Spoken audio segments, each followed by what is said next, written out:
At my mother-in-law's birthday dinner in Rome, my seat was missing. My husband laughed and said, "Oops, guess we didn't count right," as the family smiled. I stayed calm and said, "Seems I'm not family," and walked out. 30 minutes later, they found out I had canceled everything. The whole event, the place, the food, all of it. Their faces went white. "Seems I'm not family," I said again, my voice steady even though I was shaking inside. The words hung in the air of that fancy Roman restaurant as 12 pairs of eyes stared at me. Some looked shocked, others looked pleased. My husband David's light laugh when he said, "Oops, guess we didn't count right," still rang in my ears as I turned and walked away from the table where there was no chair for me. I felt hurt as I left the restaurant, but I didn't cry. Instead, I felt strangely calm as I pulled out my phone.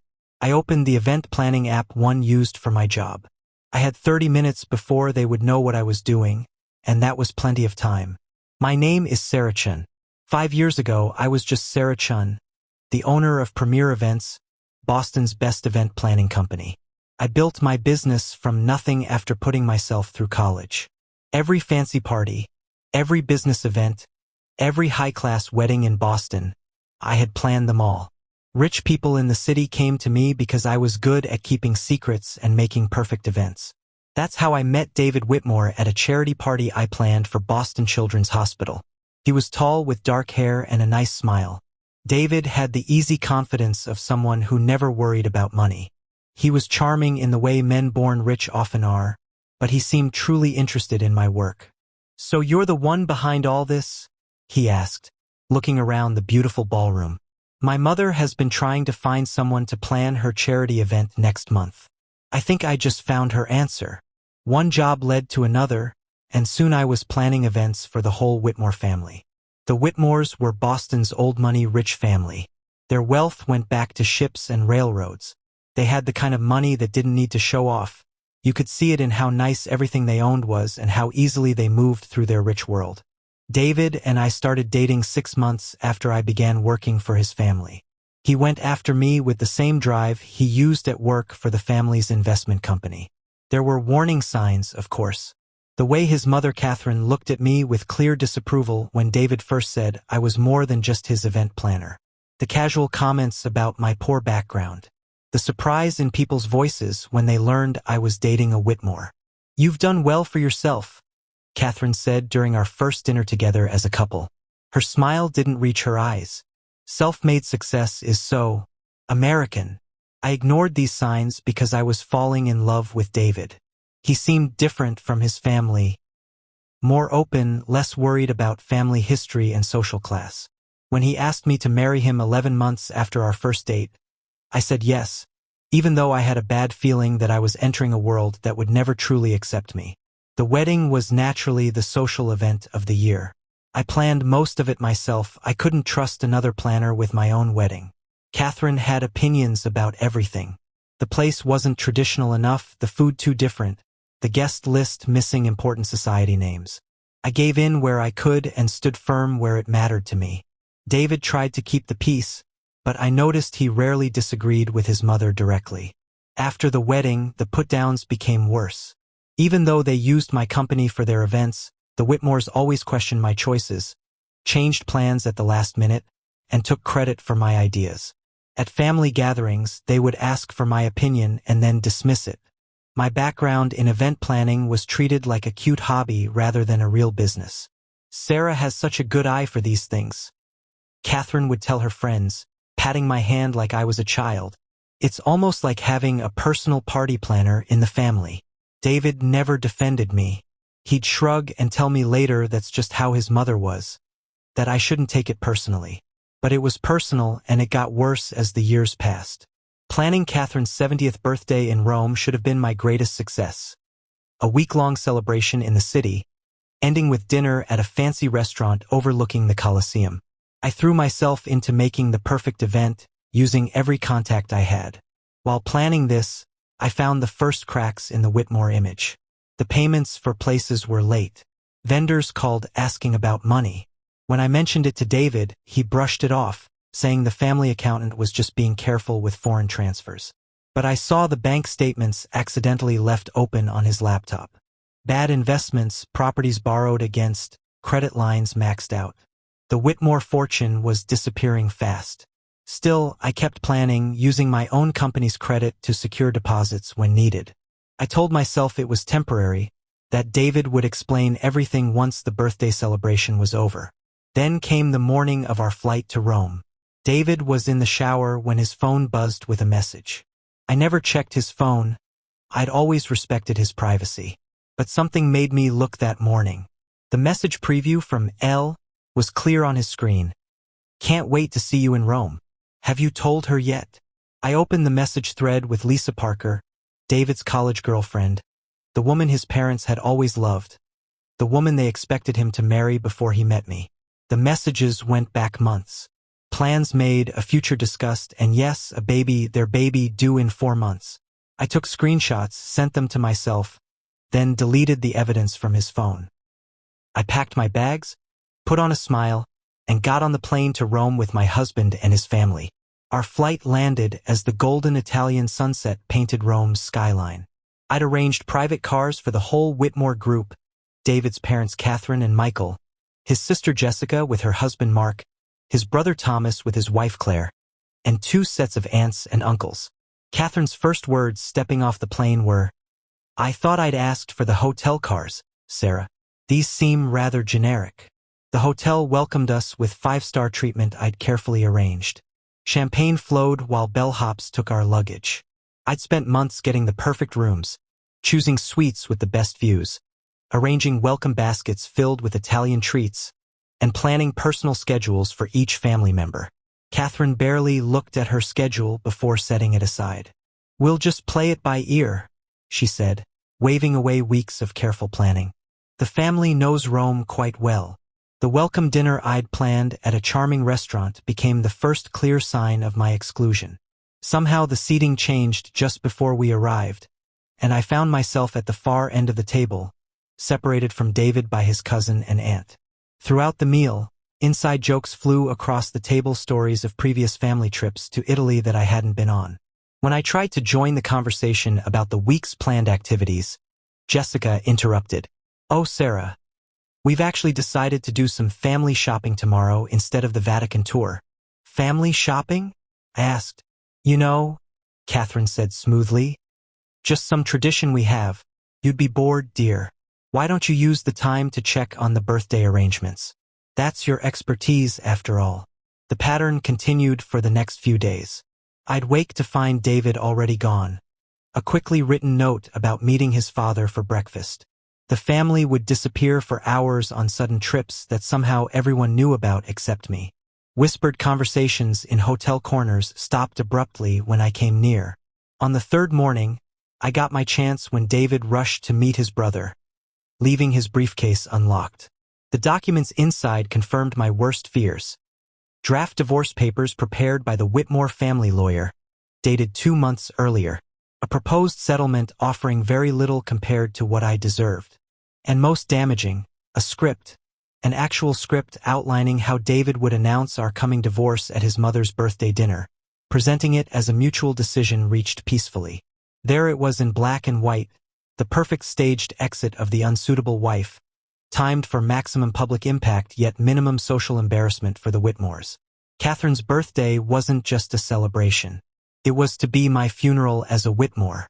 Instead of confronting David, I channeled my anger into careful documentation. Each day I made excuses to return to our suite alone, searching for more evidence. I found bank statements showing massive withdrawals to offshore accounts, email printouts discussing selling assets before the situation becomes public, and a handwritten note from Catherine to David. "Once this unpleasantness with Sarah is behind us, Lisa will be welcomed back properly." The morning of Catherine's birthday, I was in the hotel's business center printing final confirmations when I heard Catherine's voice from the next desk. The wall was thin and her commanding tone carried clearly. "There will be 12 seats, not 13, she told someone over the phone. "I don't care what the original reservation says. The seating chart I sent is final. No, that won't be a problem. The arrangement has been discussed with my son. His wife will not be staying for the dinner." A family matter, you understand. No need for questions when she leaves. My blood turned to ice as the pieces clicked into place. The missing seat wasn't a mistake or last-minute change. It was the centerpiece of their plan, a public humiliation designed to make my exit look like my choice rather than their plan.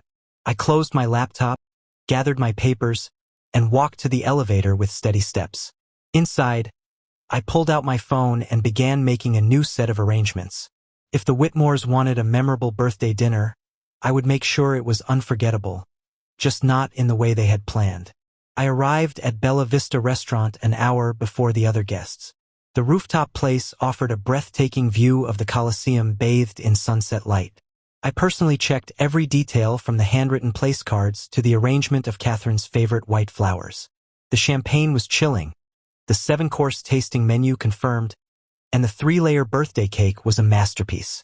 Most high-end vendors in the hospitality industry work on a network of trust and references.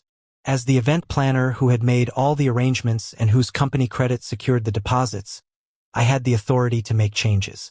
The digital trail of emails, contracts, and payment authorizations all had my name and signature, not Catherine's or David's. I spent the afternoon making calls to the vineyard scheduled for tomorrow's lunch, the private Vatican guide for the following day, the yacht captain for the coast trip, the villa in Tuscany for the final weekend. One by one, I canceled everything, transferring the deposits I'd made with my own company's credit back to my business account. The Whitmore family met in the hotel lobby before going together to the restaurant. I arrived exactly on time to find them all waiting. Catherine looked grand in vintage Chanel, her diamond necklace catching the light. David's eyes widened slightly when he saw me, perhaps remembering what had attracted him to me in the first place, or perhaps calculating how soon he could be free of me. The drive to the restaurant was short, filled with fake chatter about the day's activities I'd been excluded from. We went up in the elevator to the rooftop. David placed his hand at the small of my back, a gesture that once felt intimate, but now seemed like an act for the elevator attendant. The doors opened to reveal the stunning terrace I had designed, transformed into an elegant dining space under the stars. Catherine entered first, greeted with enthusiastic applause from waiting family members. One by one, everyone moved toward the large round table I had specified, a table that should have seated 13. I followed behind David, who moved purposefully toward his assigned seat next to his mother. I looked for the spot where my place card should have been, only to find nothing. No chair, no place setting, no sign that I existed. For a moment, I stood frozen, the perfect picture of confusion. Conversations continued as everyone settled into their seats, carefully avoiding my gaze. "Is something wrong?" Catherine asked innocently, her voice carrying just enough to draw everyone's attention. "There seems to be a mistake," I said, my voice calmer than I felt. "My place setting is missing." The carefully planned scene unfolded exactly as they had planned. Furrowed brows, exchanged glances, David half rising from his chair, a performance of concern that never reached his eyes. "That's odd," Jessica said, examining the table. "Did someone count wrong?" Then came David's line, delivered with practiced casualness that made my skin crawl. He chuckled, and said, "Oops, guess we miscounted." The family laughed. Not obviously, that would be too clear, but with gentle amusement of people sharing an inside joke. In that moment, I saw it all with perfect clarity. The calculated humiliation, the public setting chosen to prevent a scene, the groundwork for stories they would tell later about poor Sarah who couldn't handle the pressure of Whitmore family life. I could have created a scene. I could have demanded a chair, exposed their plan in front of the waitstaff, made the kind of public display that would live in family stories for generations. That's what they expected, what they had prepared for. Instead, I straightened my shoulders, lifted my chin, and delivered the line that would begin my reclamation of power. "Seems I'm not family." For words, simple, devastating in their truth. The smiles faltered. David's expression shifted from smugness to uncertainty. I had departed from their script. "I'll see myself out," I added, turning away with the dignity that had been my armor throughout my marriage. I left the restaurant and sat at a small cafe across the street with a perfect view. I ordered coffee and pulled out my phone. This was the moment I'd prepared for, the 30 minutes while the Whitmores congratulated themselves on successfully getting rid of the unsuitable wife. One by one, I made the calls. The restaurant manager, the vineyard, the Vatican guide, the yacht captain, the villa in Tuscany. Each cancellation transferred deposits back to my business account. With each one, I felt lighter.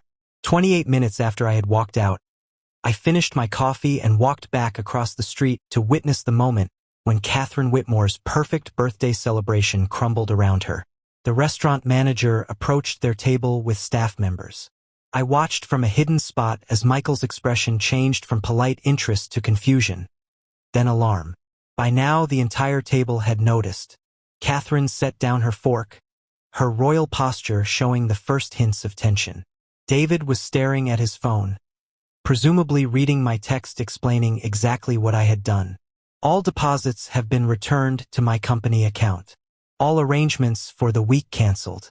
Your family's financial issues are about to become very public. Enjoy your dinner. The scene unfolded like a perfectly choreographed dance of chaos. Michael stood, his face red with anger or embarrassment. Catherine's hand flew to her diamond necklace. Jessica was frantically whispering to her husband. And David sat frozen, his face drained of color. Unlike the others, he understood the full implications. My phone rang, David calling. I answered. Sarah, he hissed, his voice a mixture of fury and panic. What the hell do you think you're doing? Seems I'm not family, I repeated calmly. So I'm not responsible for family celebrations. You need to fix this right now. Do you have any idea how humiliating this is? I have exactly the idea, David. That was the point. Where are you? We need to talk. I can explain about Lisa, about everything. I'm sure you can. The problem is, I've seen the financial statements, David. I've seen the emails. I know the Whitmore empire is crumbling. And I know you've been hiding assets before filing for divorce. His sharp intake of breath confirmed what I already knew. Sarah, please. David's voice had lost all its aristocratic confidence. You don't understand what this will do to us. I understand perfectly. That's why I did it. I ended the call and stepped out from my hiding place. It was time for my final appearance as a Whitmore. As I approached the table, 12 pairs of eyes turned to me. Some angry, some fearful, all disbelieving. Catherine spoke first, her voice shaking with fury. How dare you ruin my birthday? I smiled, feeling a strange sense of calm. I learned from the best, Catherine. After all, isn't this exactly what you planned for me? A public humiliation, an orchestrated exit? The only difference is I changed the ending. This is outrageous. Michael stood. You had no right. I had every right, I interrupted. Every contract, every reservation, every arrangement was in my name or my company's name. I simply adjusted the plans. You'll regret this, Jessica spat. When David divorces you, you'll get nothing. That's where you're wrong, I replied, looking directly at David. I have copies of everything. The offshore accounts, the hidden assets, the fraudulent business dealings. I'm sure the IRS will find it all very interesting. Their faces turned ghostly white as the implications sank in. In that moment, I felt no triumph, no satisfaction, only a profound sense of freedom. As I turned and walked away from the Whitmore family for the last time, I knew I had reclaimed something far more valuable than their acceptance. My own worth. I left Italy the next morning, upgrading myself to first class using points I'd accumulated planning the Whitmore's previous vacations. The irony wasn't lost on me. The divorce was finalized without drama. The Whitmores, focused on saving their reputation and finances, agreed to my terms without argument. David and Lisa married quietly. Their daughter was born 2 weeks later. On the 1-year anniversary of that night in Rome, I found myself planning another event in Italy, a celebrity wedding on the Amalfi Coast. As I stood on a terrace overlooking the Mediterranean, phone in hand and vendors at my command, I realized something unexpected. I was happy. Not despite the collapse of my marriage, but because of it. The Whitmores had tried to make me feel small, to reduce me to an accessory in their grand story. Instead, they had accidentally freed me to reclaim my own story. In losing what I thought I wanted, I had found what I actually needed. Not acceptance from a family determined to reject me, but the courage to reject a life built on appearances. I raised my glass to the setting sun, toasting the missing chair that had shown me exactly where I belonged, not at their table, but at the head of my own.